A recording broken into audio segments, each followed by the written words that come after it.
You're listening to Offer Accepted, the show that is all about fostering careers in real estate and growing your real estate team. Your host is Vanessa Rosenblum. Vanessa is the president of a search firm called Pro REA Staffing, where they help real estate agents hire talented people so that they can grow their businesses. On this show, Vanessa interviews real estate industry professionals from real estate assistants to team leaders of mega teams to learn how they achieved their current level of success and what they're doing to rise to the next level in their career or business. Whether you are exploring a career in real estate or you currently run a large real estate team and you want to be better at recruiting, training, and managing your employees and agents, this is a show you'll want to follow, so don't forget to hit subscribe. All right, let's go to the show. Here's your host, Vanessa. Hello and welcome. This is the first episode of our new podcast, Offer Accepted. So welcome and thank you, everyone. I'm so excited to be on this platform. This has been a project that's been on the back burner for a while, and it's nice to finally have it out there. And, I just want to set the stage for what this podcast and what this channel will be all about. As a recruiter, I hear stories from candidates and our clients, our employers, every day about what they're trying to achieve next and how they got where they are today. And so many of them have such interesting stories that I wanted to create a platform where we could share them so that we could inspire people to reach to the next level, whether they're trying to figure out what they want to do next in real estate, or they have a real estate business and they're trying to take it to the next level by hiring the right people. That's what I want this channel to be all about. And my first guest is the perfect person to have on as my first guest. Margaret Smith is the director of operations for a real estate team called Pickett Street Properties in Bothell, Washington. Okay, sorry. And she's been there for 7 years. And not only is she, rocking it in her role, she's also paying it forward. She teaches classes and gives seminars on how to be an incredible director of operations. And so what a perfect person to talk to about how she got where she is and then what she's doing next to use her current job as a launch pad for the next phase of her career. So Margaret, thank you and welcome. Oh, thank you so much for having me. I'm excited to be part of the first episode of your podcast. It's really exciting. And because we just launched our own podcast, I know what goes into that. So kudos to you for making it happen. Thanks. And I definitely want to talk to you about your podcast because you talk about so many interesting things in your podcast that are so relevant to what we're going to talk about today.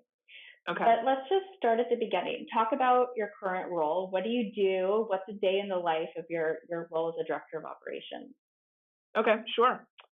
So I've officially had the title director of operations for about 2 years now. We can talk about the title journey too, because there's over 60 different titles for admin, which is part of what makes it such a gray area, I think, for so often for people that are hiring and for just businesses in general.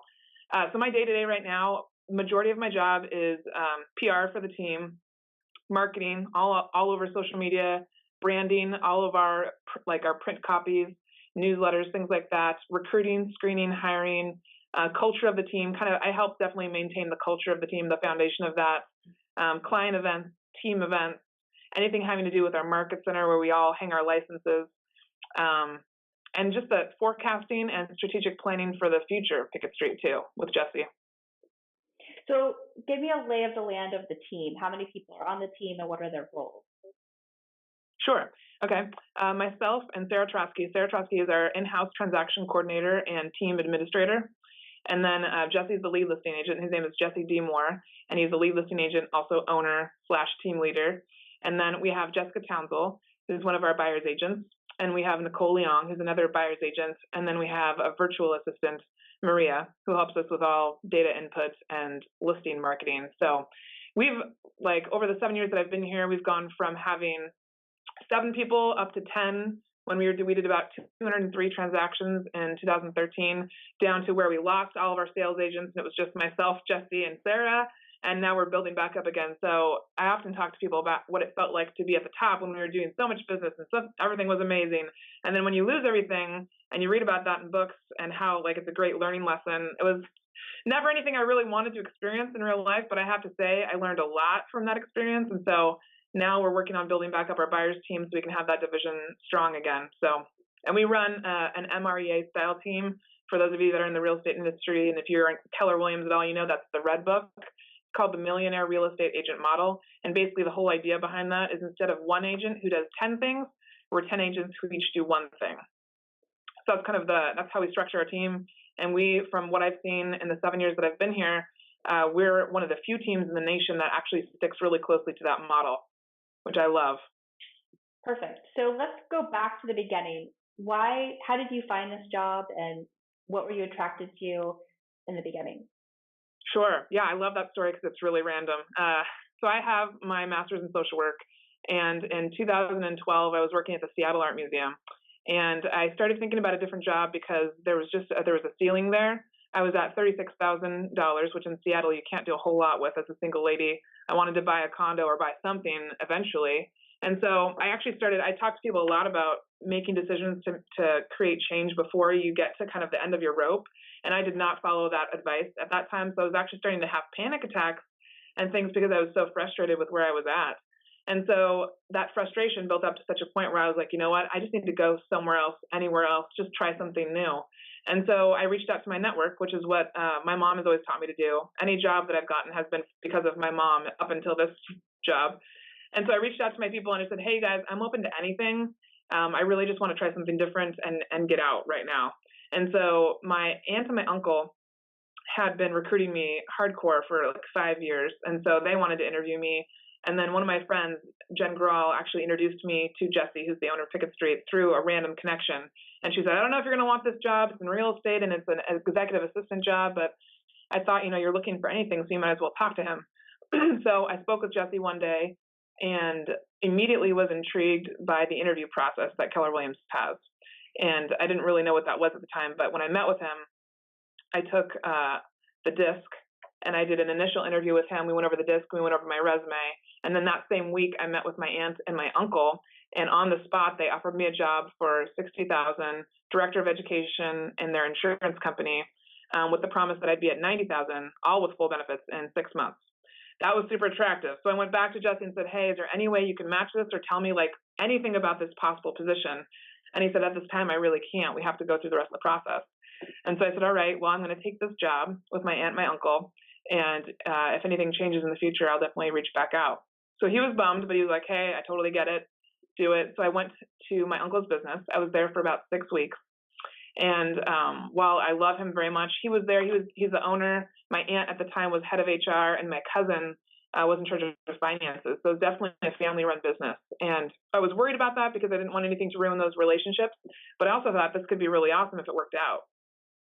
Unfortunately, it just did not work out. So I left after 6 weeks, went back to Jesse, finished the interview process. And what I like about the interview process is that it piques your curiosity. And I think if you're a person who's got any sort of talent, you are naturally curious because you want to know about how everything works in the world. And I had never been in an interview process that asked me so many personal questions. And I thought, what a cool thing. If you are really that interested in what I want to achieve personally, this must be a really unique environment in which to work. And so that's essentially how he got me to start. Let's go through the process. I want to we'll segue a little bit. So just explain what, at the time it was Recruit Select, right? So you want to just move forward and then talk about career visioning because nobody would be going through Recruit Select, but just walk through that process. Sure, yeah. And I always tell people, if I ever go anywhere else, I'm going to take this process with me because I think it's genius. It's a 5-step process, and basically there's a resume screening. Then you take something called the KPA, which is the Keller Personality Assessment. It's basically like the DISC on steroids. Then you do thought process questions, which are really basic interview questions. Motivation interview, which is all about what motivates you in different parts of your life. And then you do your life story, where you literally tell everything from 18 on to where you're at now. And then the last part of it is reference checks. And what Jesse does a little bit differently is I give him my references, and then he actually gave me some references of him. So I was able to call people and ask them questions about him. And then the very last step is usually something they call the defense lunch, where the other members of the team will take you to lunch and just ask you questions, and you can ask them questions. And then you get to the commitment interview. So it's quite the process. It takes anywhere from 4 to 8 weeks, I would say, depending on how busy we are and how long it takes to get through references. But it's very thorough and you have lots of time to find red flags, which I've discovered is like, it's the best part about it because it can help you avoid some big mistakes. Yeah, definitely. Thanks for going Yeah. through that. We'll talk about that more a little bit later when we talk about new Okay. hiring for your team, but since we were on the topic, I thought we would just go through it. So Totally. when you started, so the year after you started is when you guys did 200 plus transactions, and you came in with no real estate experience. So talk Yeah. about the learning curve and what it took to get you to the point Sure. where you were actually able to, help manage the number of transactions. Yeah, absolutely. I talk about this a lot because it was a breaking point. I could have very well left, and because I knew I had high capacity. I knew at other jobs I had always been the one to. I always want to impress people, and I always want to exceed expectations, no matter what I'm doing. And so that year that we did that number of transactions, I always tell people I've never done transaction coordination. So from the very beginning, one of the best things that Jesse did was he had a third-party TC. So I wasn't doing any transaction coordination. However, when you're managing a team of 8 to 10 people, there is a lot of work to do. So I was working and learning the business, learning the industry. It was extremely overwhelming. I felt like I had to run faster than I've ever run in any business just to learn as much as I could along the way and make some improvements. So I absolutely felt like I was drowning and not doing my best and overwhelmed constantly, to the point where essentially what happened was, and I tell people this, they laugh at me all the time, but I cry out of frustration, and I never really understood that before, but I cried a lot that year. And I was like, this does not seem healthy or normal. So we had a coach at the time who was taking us through different assessments like the Myers-Briggs. And then you can do the Myers-Briggs with your boss, and there's actually like I forget what it's called, but it's like a working relationship where you actually figure out, it helps you decipher how you match with that person and how you work best with them. So we went through that, and we kept going through these things, and it was like we had a good foundation for sure, but there was something I was like, I can't do this much longer. I don't know what I'm doing. So Jesse actually called up Mindy Haggard, who is one of Gary Keller's EAs for Keller Williams, and he has 5 executive assistants. And Mindy just handles the education piece, but Jesse called her up and was like, hey, Mindy, can you just talk to Margaret for a few minutes? I don't really know what's happening. I feel like she should be able to handle this. I mean, maybe she's just not the right fit. So I called up Mindy, and we had a great conversation for all of 10 minutes. And she called Jesse back immediately and was like, you should have hired someone else 9 months ago. Margaret's going to leave if you don't find some help. She's doing way too much. And so that was when we officially started the hunt for Sarah Trotsky. And so what we realized was we were paying our third-party TC about $55,000 because of the number of transactions we were doing. So all of a sudden, when we sat down and thought about it, Jesse was like, if we bring someone in-house who can also help you, we'll start them out at $36,000. We're actually going to be saving money, and you get help. So it was like the biggest revelation. It was a huge win-win. So I started on right then a 9-month. It took me about 9 months to find Sarah and hire her on. So yeah, that was the process. That was the first couple of years. It was absolutely challenging, and it pushed me in ways that I had never been pushed before. It was a great introduction to real estate, and also to just working in a small business. It was crazy. Yeah, that's amazing. So talk about what kind of training or support was Jesse able to give you when you started? Was it just sort of trial by fire, like here you go? Or was there a plan or a process in place to help you in the beginning? Yeah. In the very beginning, for the first week, his previous admin actually stayed on just to do some basic training with her daily duties. So kind of like introducing me to the real estate forms. How do you input into the MLS? Some of the really basic systems so that at least I'd have an idea of what I need to get done that day, if nothing else. And so that was the first 5 days. And then after that, he just had an open door policy, and he met with me on a weekly basis like we do now, but it was in the beginning, it was absolutely consistent. It was for at least an hour. And then on top of that, I would go with him on listing appointments, on any appointments that he had, just to hear him do his scripting, see what it was like to do a listing presentation. Because the more that I saw, the more that I could find if there were any holes in the process or system and getting things set up for him for a listing appointment. Within the first 3 to 5 days, I was already seeing things that I would improve, which was my first clue to saying, hey, Margaret, maybe you're actually underutilized. Like maybe you haven't actually been utilized properly in past positions, because I could see process holes immediately. And I thought, well, I don't even know this industry, but I know that this could be done better and faster. and I would change this and this and this. And so I immediately started seeing things that I would change. So I always tell people as quickly as they want it to go. It really took me about 2 years. And for the first 2 years, I sat back and I was just getting the lay of the land. What's this business all about? What's the industry about? Before I really tried to implement anything. And so I think oftentimes agents and admin give themselves a really hard time because they want things to go so fast. But when you're hiring someone who's brand new to the industry, or even brand new just to your company, if they're talented, they'll make stuff happen, but you actually have to give them time to learn your business. Amen. Can we just stop and talk about that for a second? Because Huge. Every client calls and they say, I want someone who's going to come in and take charge. I want somebody who's going to be proactive, right? That's the magic word, proactive. And Sure. yes, of course. But do you want someone to be proactive on day one when they don't really know what's happening, what's going on?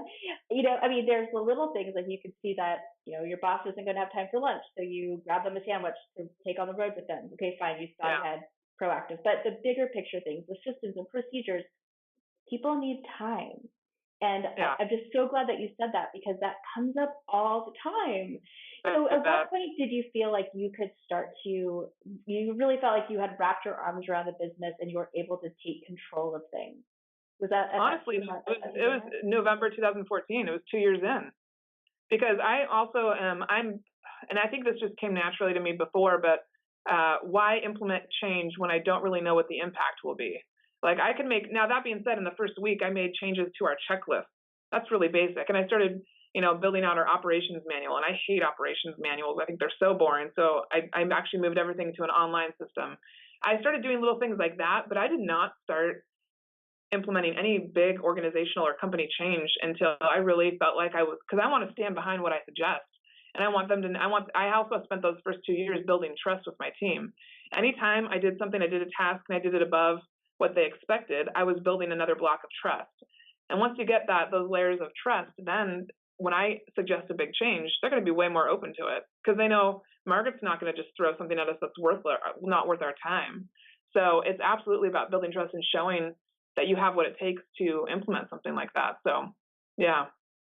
And how did Jesse respond to you during those first 2 years? Was he patient and understanding? Did he kind of push you to take on more? What was the dynamic like between the two of you?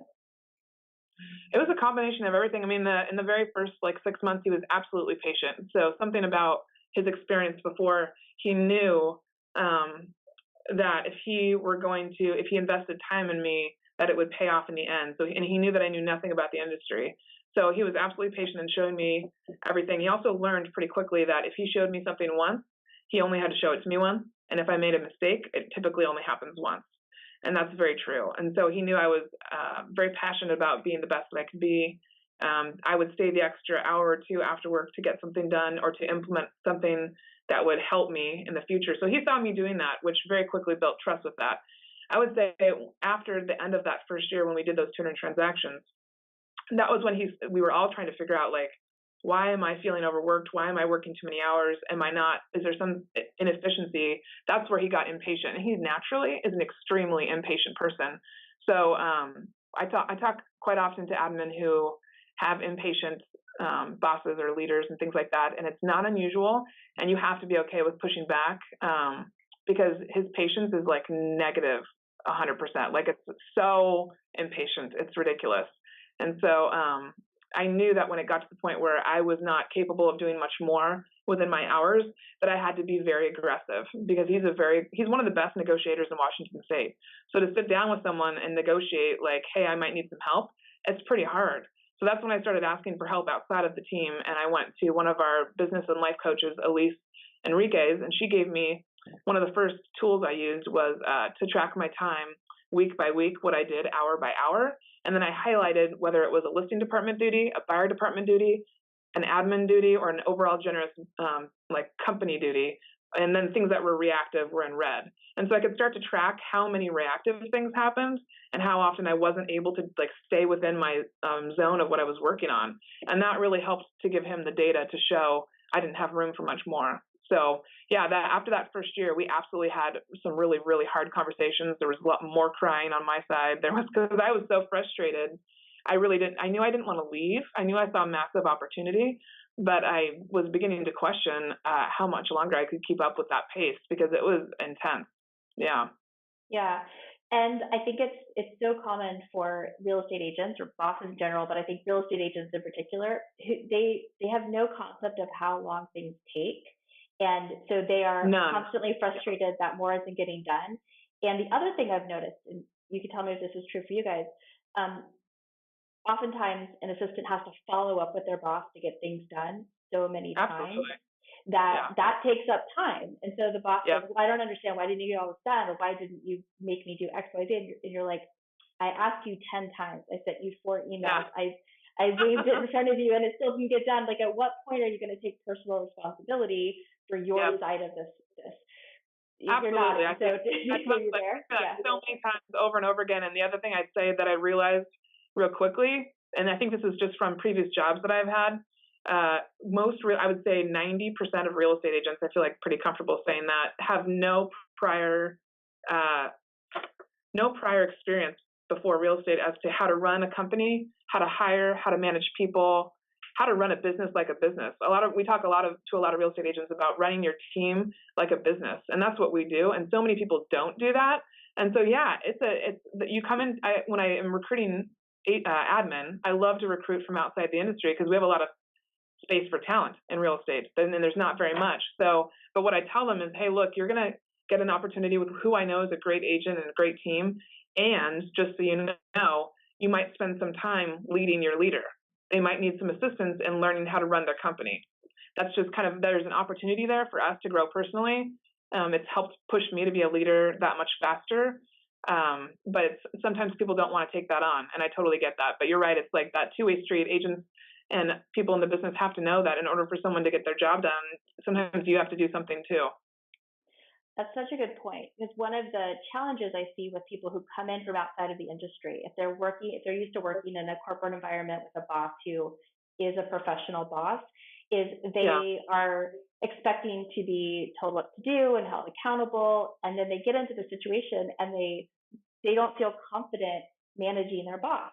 And so what we've always done is just have the boss actually look them in the eye and say, I give you permission to tell me what to do. You can tell me what to do. I want you to tell me what to do. And it's true, they do.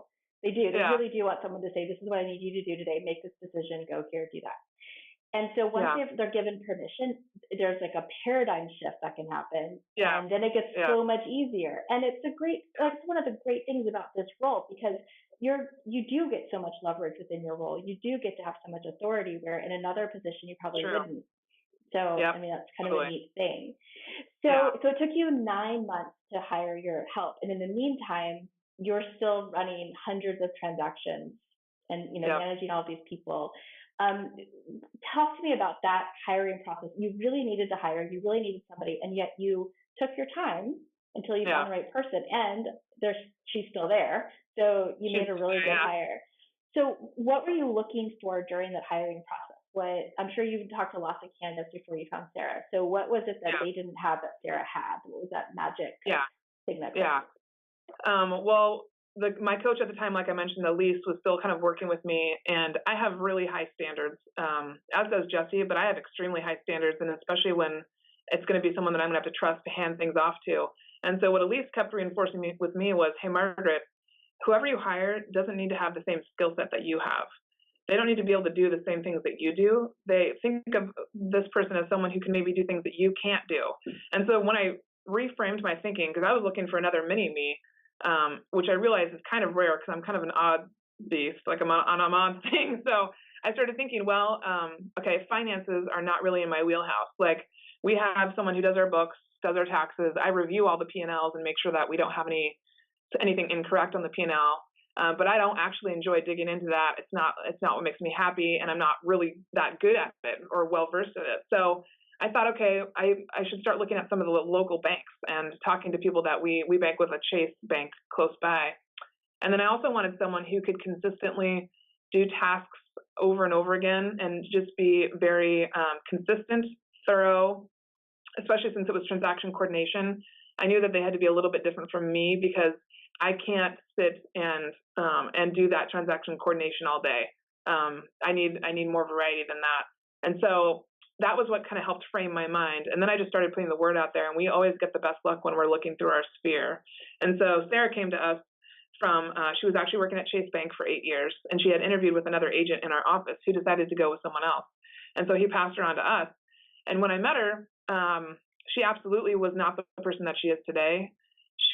But what I saw immediately was I saw her loyalty. She'd been at Chase for 8 years. She was an assistant manager. She had successfully taken them through, I think, 2 different audits. And the only thing that I saw about her that I wasn't sure about was we often ask about goals outside of the workplace. And her only goal at the time was to hike more. And I was like, okay, this is interesting because I always have like 10 different things going on outside of whatever I'm doing at work. And so I thought, all right, maybe I can help her learn how to develop in that part of her life, like learn how to develop more personal goals, more professional goals. And I can have that loyal, consistent piece that I really want right now. And so that's ultimately what made me go with her, was that consistency and the loyalty, because more than anything, I believe that that we can absolutely help people build on emotional intelligence. We can help them build personal development. And so Sarah has proven that more than I think any employee that we've ever had. She stopped drinking about 2 years ago, which was not anything I expected. And from there decided to take on bodybuilding and was in her first competition last year. And so she's had a mindset shift. She's had a lifestyle shift. She is constantly building on things like she wants to think more like me. So like I've been training her on how I do marketing and how I develop images and a little bit of graphic design type things. And so teaching somebody how to think like you is a really interesting task, and it's very difficult. But with Sarah, I love where our partnership has come from and is at now, because she's really developed much further than I thought she would. So yeah, she's still with us. She's absolutely passionate about the fact that we've helped change her life, change her perspective, and she's always up for a challenge. And she is much better actually at taking criticism than I am. And we often, I've gotten better, but we'll be in a meeting. We have our weekly meetings where we call them the 411. And oftentimes I'll be the one crying because I have to give her some feedback that I don't really want to give her, but she'll be like, just tell me, Margaret, what is it? I want to be more. She has helped me become a better leader by understanding that the more feedback I give, the more she knows what to do with it moving forward. So, so it was a long journey, but absolutely worth it. And her loyalty and consistency is what holds me together some weeks when we have just crazy things happening. As happens in real estate, right? There's always some kind of madness going on. So that really speaks to the culture in your office and you and Jesse's commitment to personal development. Talk about that. I know you guys do a book club. I definitely want to talk about the book club and why that's such an important part of your culture. Yeah. Well, right off the bat, when I met Jesse about 7 years ago, we were in our interview process, and he told me that he had taken something that they called the AVA, which is before the KPA. So it's another personality assessment. And it became kind of like a little mini Bible about Jesse and what he learned about himself. He talks about this on the podcast. He learned that he wasn't actually being his true self. He wasn't actually aware of who he really was, and he was kind of living another life. And so his whole development happened at the very beginning when I started in the first 3 years. And he went through a divorce, and that he talks about that as well. And so from a very long time ago, even before this job, really for years, I've always been interested in learning more about myself and being very authentic and being my real self. But when you're launched into a industry like real estate, it's funny because you have all these entrepreneurs, and I don't know if personal development has always been a piece of it, but it's more a part of this industry than any other industry I've known. And so when you're exposed to that, in the first 6 months, I was exposed to it at a local level. And then he took me to a conference called Family Reunion, which sounded totally like a cult to me, but he took me to it. And within the first day, my eyes were like huge, because I was like, oh my gosh, if this is what's possible within Pickett Street, and then this is what's possible within Keller Williams for me nationwide, all of a sudden my world got way bigger. Because I realized, even before I knew it, I thought if I start teaching locally, I could teach nationally at different market centers. I could develop a network around the U.S. like I've never had before. All of a sudden, all these doors opened. And when you start reading too, I had never really read personal development books before. When you start reading and things start to click with you personally, your personal fire can absolutely help catch your professional life on fire too. And so I told him in the first year, I said, sorry, you've kind of messed me up. Like, I'm addicted now. Like, this is not going to stop, because the amount of growth I saw in that first year and now in this first 6.5 years is more growth than I've experienced in my whole life of 30. I'm now 37. And so once you've exposed me to that, there's like no turning back. I can't. It's been really interesting experience having grown this much and have my friends and family watch me, because there's a lot of confusion around it. Lots of like, Margaret, what Kool-Aid are you drinking? What's this weird? Why are you always reading? But I can't turn back now, because it would be against who I am. And I've always been very much about being my true self. And so personal development will always be a part of our company for sure. It's just a standard, because it's helped us grow so much personally and professionally. We do a book club as well. And we found that it has been such a fundamental component of the way we communicate, of the way we relate to each other. We understand each other more. I mean, it has been a powerful change. So, what are some of the best books your team has read? What do you recommend other teams read? Oh, easily. The first 2 books that everybody's required to read when they start is Fierce Conversations by Susan Scott, and then Leadership and Self-Deception. I'm forgetting who the author is right now, but both of those books are the language of our company. And so people need to read them within the first 100 days of starting with us, because we use a lot of the words and we use the conversations and the dialogues that are given to us in Fierce Conversations to have really hard conversations with each other when needed. So those are the first 2 books, absolutely. And then I would say most recently, Extreme Ownership was a really phenomenal one for just to read as a team. I mean, we have a whole laundry list of books. So I bet. Because how many books a year do you think you guys read? Oh, we probably read anywhere between 8 to 10, I would say, because we read a couple chapters a week. So maybe like 1 book every 2 months. So yeah, 6 to 8 maybe. Okay. And then Sarah and I are also part of an admin mastermind that meets here monthly, and we read a book with that group as well. So we're always constantly reading at least 2 books. And then I probably throw in a couple more on top of that. So. Right. Yeah. That's fantastic. So talk about how you got into let's talk about the podcast. I think what's so cool about the podcast is to hear you guys are very different. You and Jesse have very different personalities. And it's just really cool to see how you guys have grown together and the friendship and camaraderie that you have. And when did that start, and why did it start? The podcast or the friendship? The podcast. Yeah. Podcast started in October of 2018, so just about 5-6 months ago. And Jesse had that idea to have a podcast for a while, and I was kind of like, oh, I don't know, mostly because I didn't want to figure out how to get it done. At the time, I was like, do we have time to do this? Because I had to build a studio.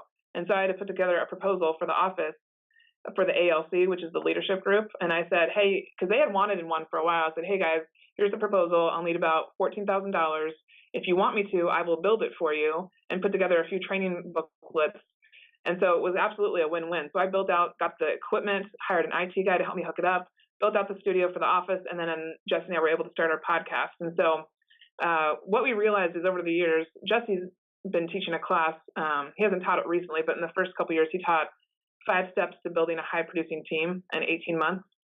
And so he had his class, I had mine, and he had taught my class with me a few times. But what we realized was that people hear a lot from me, and I have my followers on social media, and then people would hear from him, but not really the 2 of us together usually. And so this platform gives us a chance to help people see kind of how we interact, to teach them, literally help teach them how to interact themselves. Because what we find is people just refuse to communicate. They refuse to actually go face to face.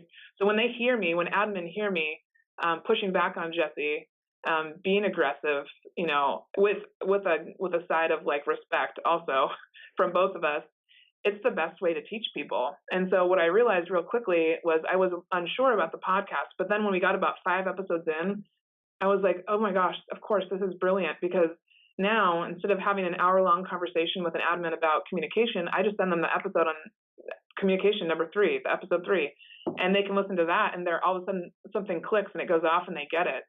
And so it's been really phenomenal to hear how it's taken off and that people are listening to it that are outside of real estate, because like you said, we talk about a lot of different topics, and a lot of them are actually just personal development related or about, like, we do the episode ASMR and Whiskey, which is just more fun.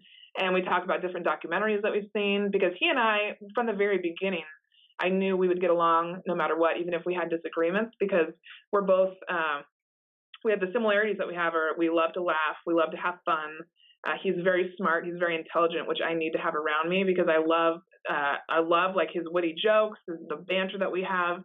He's an English major, so he loves to write, and I absolutely love to challenge him on words that I know that he doesn't know or things like that. And so I think that has been coming out on the podcast, and it's been fun for people to see that and kind of understand more and more about why I'm still here.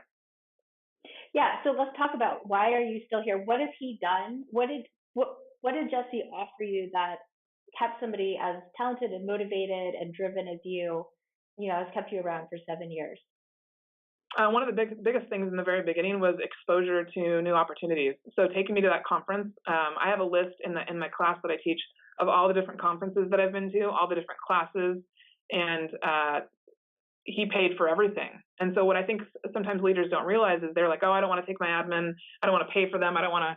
But when you bring someone who's motivated and driven, they'll actually take what they learn and then apply it to your business. So pretty soon you see the ROI of that.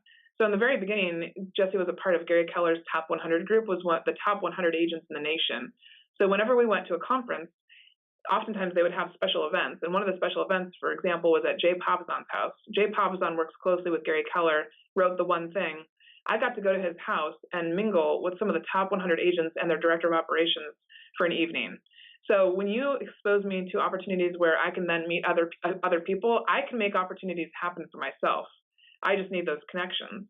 And so from the very beginning, I was out there. I mean, even though I was nervous as hell to do it, I would put myself out there, talk to people, set up meetings, just expose myself to as much as possible so that I could see where they were at, what they were doing, and how I could get there faster. And so there was that. There was fierce conversations with Susan Scott. Susan actually came to our office once when we were teaching her workshop here, and I got to drive her. Jesse had me drive her from the office to the dinner where we were having dinner with her. And I found out that she owned a treehouse. She lives in a treehouse up on Orcas Island in the Puget Sound. And I got myself an invitation up there to go have dinner with her in her treehouse. And so things like that over the first couple of years, absolutely, because you can't buy that. If I hadn't had this job, I wouldn't have been exposed to those same people. And so opportunities like that consistently is what keeps me, because that keeps me growing, gives me more exposure, more opportunities to travel, which he knows I want to do. And then the freedom and the autonomy that I have now to teach, to lead, to just have fun and be creative is how he keeps me now. Because there's no other company I know of where I could be doing what I'm doing with such freedom and autonomy. And he knows that. And so he's very smart about it, for sure. I think that's such a great thing to hone in on, because I think a lot of people who are just starting to hire for their team, they have a very narrow view of what's possible for the people on the team. Yeah. And they're afraid. Like I've had people say, oh my gosh, well, they seem really talented and amazing, but there's no way they're going to stay more than 2 years. I don't want to have to do this in 2 years. And my response is, would you rather have someone who is amazing and makes a profound impact on your business, and then in 2 years you're challenged to figure out how to create new opportunities for them? Or would you rather have the person who just skirts by and sticks around for 10 years? Yeah, you want the first person. So it can be intimidating to hire somebody who's talented and motivated and is going to push you. But that's the best kind of challenge to have with an employee. I'd much rather be trying to figure out, and I have this, everyone on my team is like this. And I have a woman named Sarah on my team who she is sort of like my mini me. She's about 10 years younger than me. When I hired her, I saw that she was going to push and push, and she has, and it's been amazing for my business. And so I always just want to encourage people to embrace that challenge and hire the most talented person you can find, even if they only stay for a year. You know, that's okay. Absolutely. Yeah, totally. And they can also help you find your next person. That can be one of their tasks, is like, hey, get somebody on the bench who could replace you, or who maybe they won't at that point. Then they'll realize, oh, I don't actually want them to replace me. Maybe that we just hire them along, in your department as well. Because if you give them enough opportunity to build, they'll build it out for you. They'll build out whatever you want. I think it's so funny to me, because they say they want to hire, and then when they have a chance to hire a talent, all of a sudden they freak out, and it's like, do you really actually want to grow? And that's why in my class at the beginning now, I've changed the beginning of my class to talk about, do you really want to be a leader? Because if you don't start a company, don't start a team. Just work on your own with a third-party TC and make a lot of money and be happy. But don't take on this business of hiring people if you don't want to be a leader, because that's what we're looking for now. People that, not just admin, but agents as well, are looking for leaders. Absolutely. Absolutely. Yeah. And it's a completely new skill set. And I think it's a huge tipping point for real estate agents. So they got to wherever they are because they were really good salespeople. They were really good at hitting the payment and being aggressive and closing the sale. And now, in order to get to the next level, they have to learn this whole new set of skills. Yeah. And they need to be really honest about whether or not that's a set of skills they actually want to embrace, because you don't get to run a team and not be a leader. I mean, Exactly. I see people who are they have people who work for them and they're not leaders, and they're miserable and they're stressed and there's turnover, and they're not making as much money as they could if they just focused on increasing their average sales price and only taking as many listings as they could handle on their own. So I'm so glad you brought that up, because it's so true. I want to talk about buyer's agents for a second, because this is another area where there tends to be a lot of frustration and turnover and missed expectations. Talk about your buyer's agent team and how you decide who's going to join your team, and then how you support them and how you set expectations with them. Oh, sure.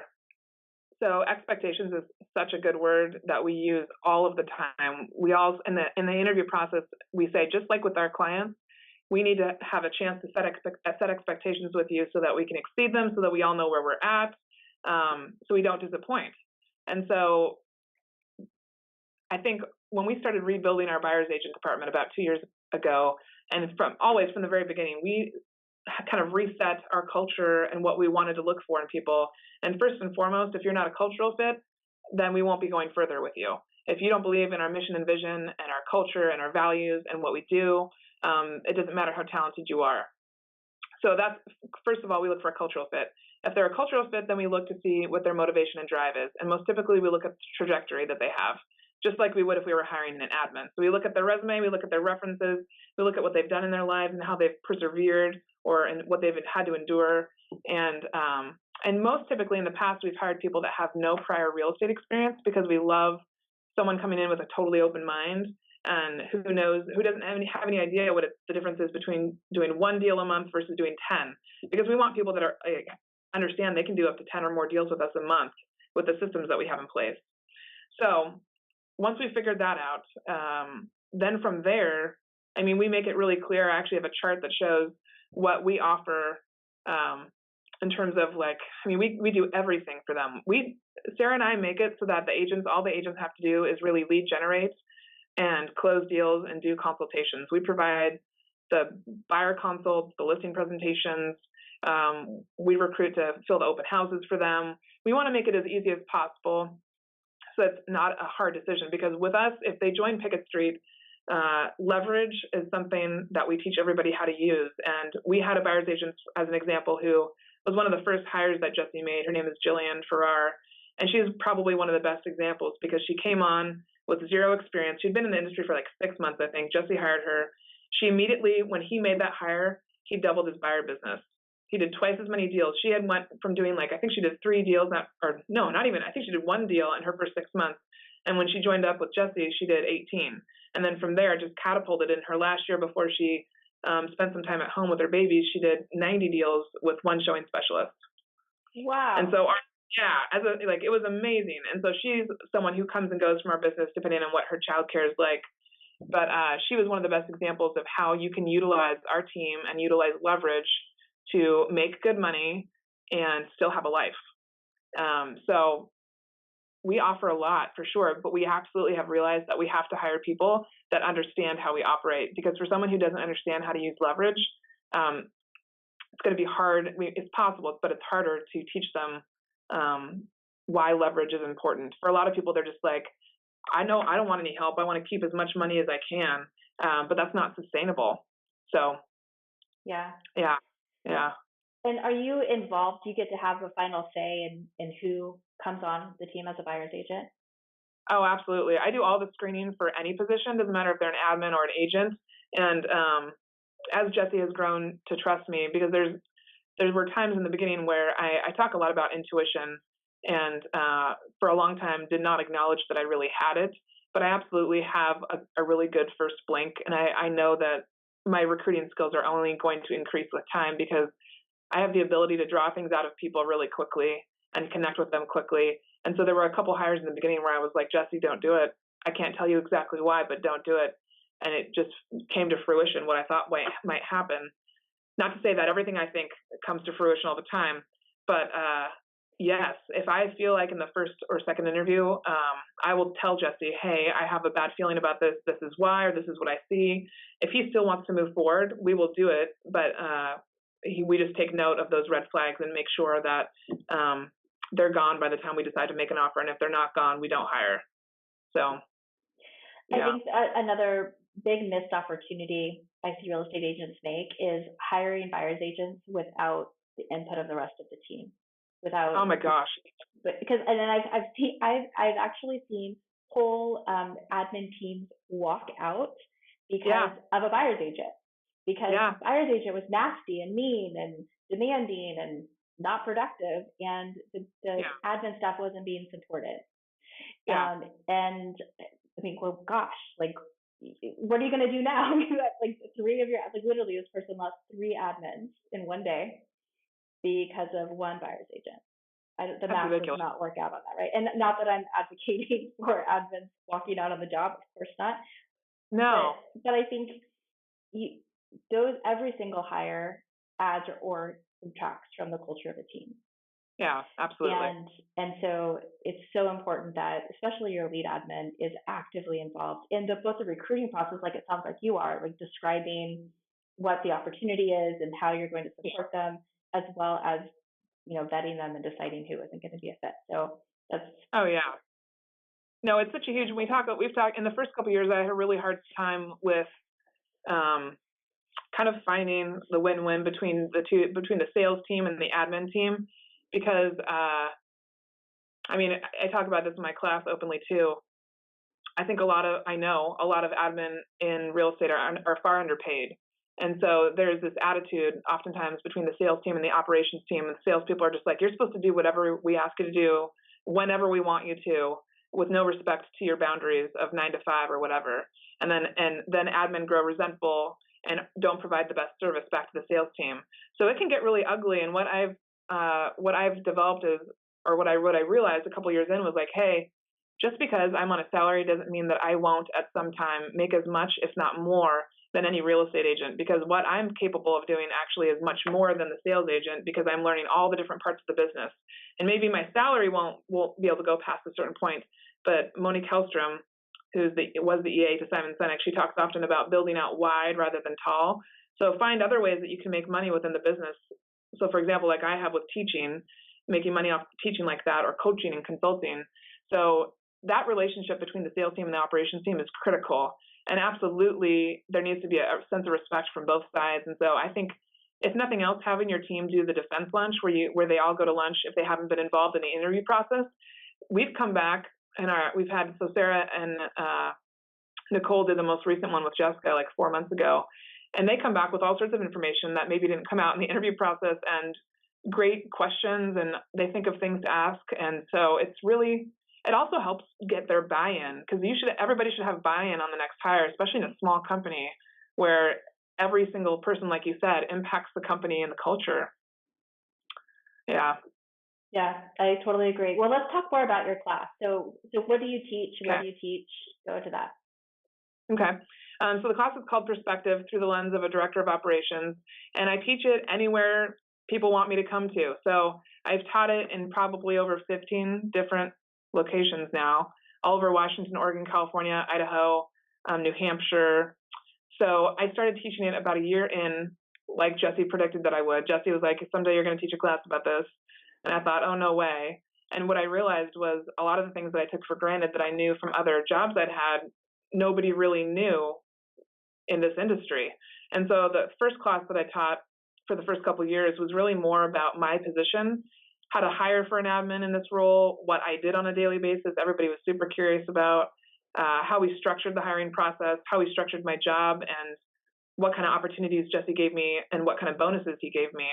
And so that first class was a great intro to getting me out in front of people, talking about my role, and just learning, because when you teach, I'm sure when you teach, you actually learn what you're teaching better too. And so that helped me grow really quickly. And then this latest iteration, I just started a couple months ago. I decided to redo it a little bit and put more information in about leadership and really challenge a lot of the agents and admin that come to that class on leadership specifically. So it's been really fun. This latest version is really impacting people in a cool way. I really dive into what I noticed about classes when I first started in this industry was that nobody really dives too deeply into details, and I understand why. I don't want to get super driven into the details. However, I like real life examples. And then I also like to talk about the things that people don't like to talk about or are afraid to, like salary. So from the very beginning, I've talked about my salary, how much I made when I started, how Jesse bonused me along the way, and I actually show them a timeline of how it went up the whole way. So then we have an open conversation about it. And I've always told people, hey, at some point I'm going to die.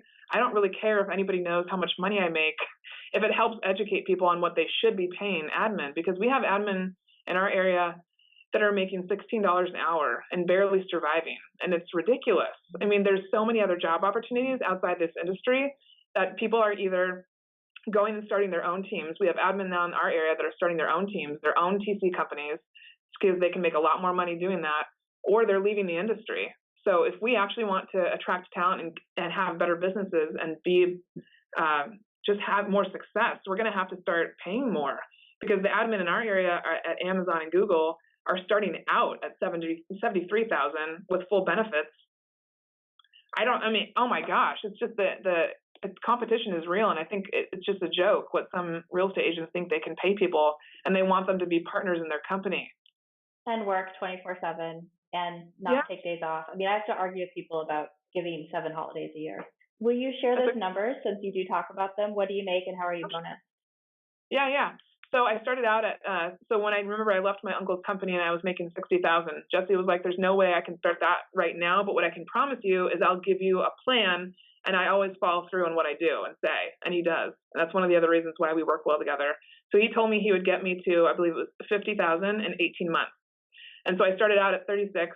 I moved up to 42 at the end of my 100 days, because I made it through the first 100 days, and he gave me an iPad. That was the first bonus I think I've ever received in any job. And I was like, I'm only 3 months in and you're giving me an iPad? Like, that just blew my mind. So right away, like, it doesn't take, because he knew what my salary was before and my whole life story, that also helps to kind of gauge what will it take to impress someone, right? What will it take to fulfill what Margaret might need? And then from there, it just crept up incrementally. And also another way to bonus that real estate agents are starting to do more now is that anytime I bring a referral into the company, whether it be a friend or a family member, I get a 25% staff bonus. So I'm not licensed, so I don't get referral fees, but he just runs a 25% staff bonus through our payroll. And so I am then more in charge of how much I make based on how well I can talk about the team and sell it. And so over the history of the team, every year I'm the one who brings in the most referrals over any sales agent or admin. So really? One year, I think it was like 2 years ago, I made an extra $12,000 from just bringing in referrals. So that's a great, really easy way that you can put the power in the admin's hands to sell the business, which everybody should be doing anyways. So now I'm up to 62.5, and the bonuses happen whenever we take over a different, like if I help him bring something new into the business, like start the podcast, or he's taken over 11 different buyer businesses.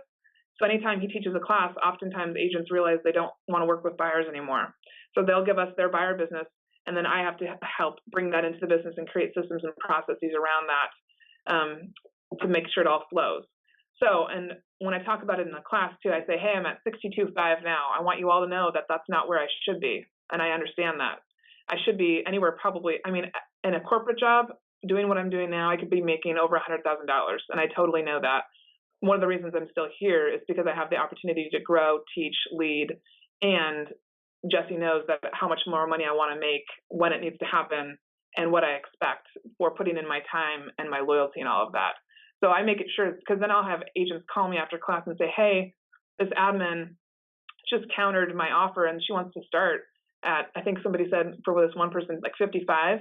And she was like, and I know you make 62 and they're nowhere near your level. And I said, hey, well, just so you remember in class, I said, I shouldn't be at 62.5 right now. So but just having the conversation and putting it out there at least helps people begin to gauge where the industry is going and where they should be looking to pay people rather than always going so far below. So it's a work in progress, absolutely. But another way that Jesse's bonused me that I talk about is he gives me air miles. So he gave me 16,000 air miles 2 years ago so I could travel different places that I wanted to go that year for vacation. So he's very creative in thinking of different ways to bonus me that's not just salary based. And how many paid days off do you get a year? So we read the book Drive. Have you read Drive? No, I haven't. Oh, it's awesome. So in the book, it talks about Google and Google and a couple other companies like Zappos. They do not keep track of time. So at that point, I was about 6 months into my job, and Jesse was like, "Okay, I think we're going to try this." So we don't track time. We have no specific number of days off. We take time off whenever we want, as long as our job is covered. So not having to track my time, not having to worry about how many sick days I have left or vacation time. You give that to someone like me, and it doesn't do anything but good things for your business. Like when I leave and I go on vacation, Jesse's now begging me to take vacation. I think in I know everybody's heard, the people that have heard episode, I think it's 16, where we talk about time, Jesse actually makes me promise to take a vacation this April after the retreat because I haven't booked one in a while. And he's like literally shoving me out the door, knowing that I need to take a break so that I can continue. So implementing something like that, again, just adds to the whole feeling of freedom and autonomy in my role.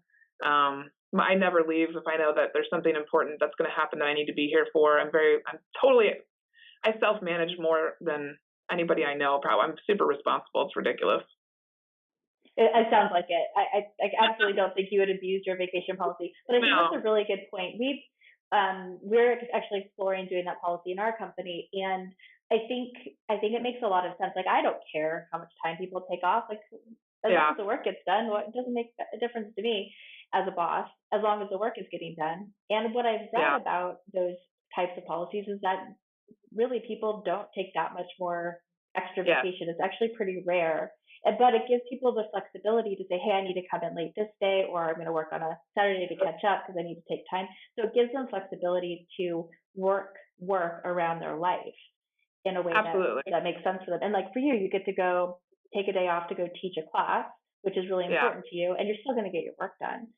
So it allows you to create leverage for yourself in a way that you wouldn't. And I think too, what I've thought about is, I wonder if you probably would see this, because I know you have more people than I do. Like if I had more admin or more people under me and I had a team of, like, let's say 15, I think it would actually allow me to pretty quickly see who was talent and who wasn't. I think that'd be a pretty true tell. If someone was able to up and leave their job and things didn't get done, or like it was an irresponsible choice of time, I think that'd be another really easy way to help you see who's maybe not a fit for your company. Yeah, and if you're working as a team and you see somebody on the team who isn't holding their weight, the whole team is going to. You're going to hear about it. There's going to be noticeable. And I hope that's a message that agents hear if they're listening to this. It's that if you hire a good person who's talented and who's committed to their job, you need to support them. You need to relax a little bit and understand that people need time off. They need to have work-life balance. Agents need work-life balance too. It's not healthy or normal to work 90 hours a week and to never have a day off. And I know plenty of successful real estate teams where the team leader actually does not answer the phone after 8 p.m. and they, take most weekends off. And you can, if you run it like a business, you can have a life and work-life balance like you could in other businesses. People just choose not to set those boundaries. It's amazing to me. Totally. Yeah. So true. Yeah. So how can people find you and learn more about what you're up to? You can find me on Facebook just under, I know there's a couple of different Margaret Smiths, but if you look for Margaret Smith in Seattle and probably type in Pickett Street, you'll find me. And then on Instagram, I'm really active on Instagram too. And my username is _Margaret_Smith. And you can also just reach out on any of those platforms or email me at margaret@pickettstreet.com. I always love connecting with new people. Perfect. And check out the Finally Clicked podcast, right? Oh, yeah. Thank you. Totally. I would love to hear what people think about it and if it gives them any hints or tips in their business. I love hearing about how they implement something that we talk about because I love people that take action. So. Absolutely. Well, thank you. It was so great chatting with you today. Hey, you too. Thank you so much. I'm so honored to be the first episode of your new podcast. Yay, first episode in the book. I love it. I'm definitely going to do it. All right. Thank you. Take care. Thank you. You too. Bye. Thanks for listening to Offer Accepted, the podcast for fostering careers in real estate and growing a successful real estate team. If you like what you heard today, be sure to subscribe, rate, and review. You can also check us out on YouTube. Search Pro REA Staffing and you'll find this and a ton more content all around hiring and managing your growing real estate team and launching your career in real estate. We'll see you in the next episode.